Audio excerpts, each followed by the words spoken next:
What's going on, everybody? It's AG here. Today we'll be previewing Georgia for next football season. First off, a lot of things I think are in place for Georgia to make another playoff run, another SEC title run.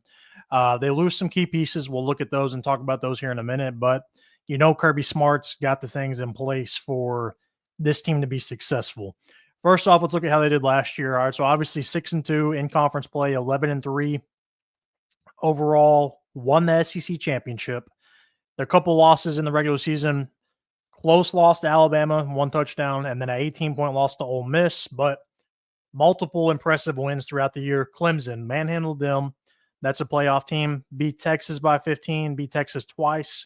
That's a playoff win. Florida was solid, made the playoff, lost to Notre Dame, which ultimately made the national championship. Now, you've got to replace Carson Beck. That's kind of your main thing. You also got to replace your defensive leader, Malachi Starks. So there's some stuff to be replaced here. So let's look at, first off, how they did recruiting-wise and in the transfer portal. They've got the number 2 recruiting class coming in.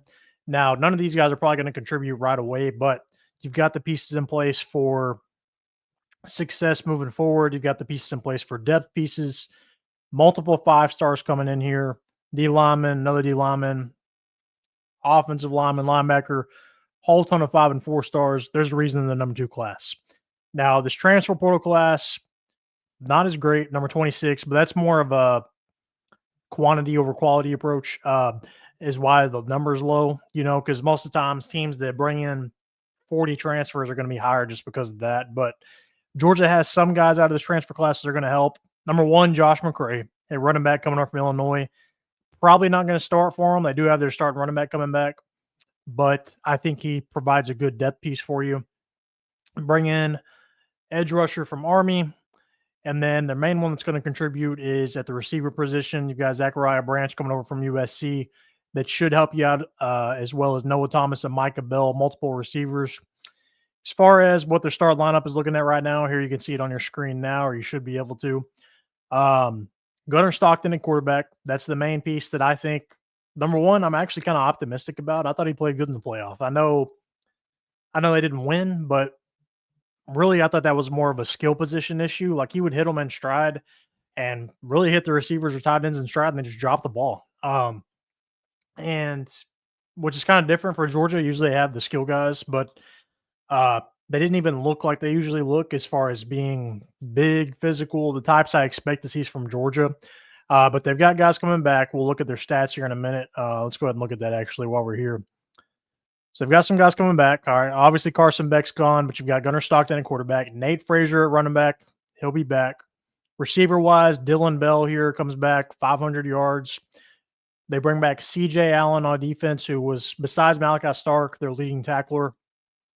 But not a ton of transfers that are going to contribute right away. You've got the Army DN, and then you've got Zachariah Branch, USC receiver, that's going to help them out. Let's go ahead and look at their schedule this year. All right, so breaking this down, like I said at the beginning, I think they have a good chance to not only make a run at the SEC championship, but also make a run to the playoff.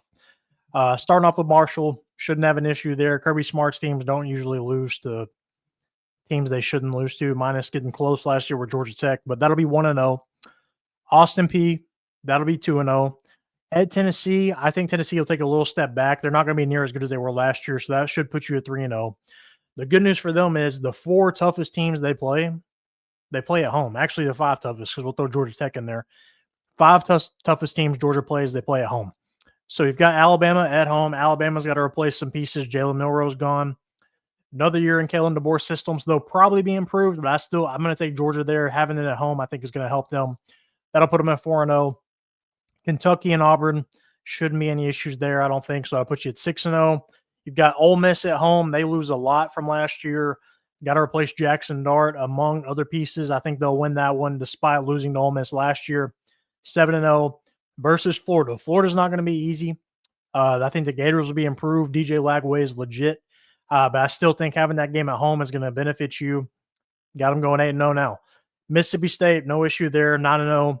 Texas. This is a team you beat twice last year. Texas does lose some pieces as well, but the benefit is you get them at home, I think. So I think that helps them out. I think Georgia wins that one. They go 10-0. Charlotte, no issue. Georgia Tech's going to be improved. I think they could be a sleeper playoff team this year, but I think Georgia wins that one. I think they go 12-0. I think they're the number 1 seed in the college football playoff. If they go 12-0, they're probably going to play South Carolina, by the way, in the championship. But breaking this down again, there's probably like 5 possible losses here. You might could even throw Tennessee in there, but let's say at Tennessee, Alabama, Ole Miss, Florida, Texas, and Georgia Tech. Realistically, I'd say Texas and Bama are probably the 2 that you might could lose, but I don't see it happening. I think Georgia probably going to go 12-0, and I'm not even a Georgia fan or a Georgia believer, but looking at this, I think they've got a good path. They've got a manageable schedule, and it's not every year you get to play the toughest teams at home. Georgia's getting to do that. So I've got them at 12-0 right now and making the playoff. Do I have them winning the playoff? No, but I've got them going 12-0 right now. They're not my preseason number 1, but they are my preseason top 5. So they're at least going to be solid.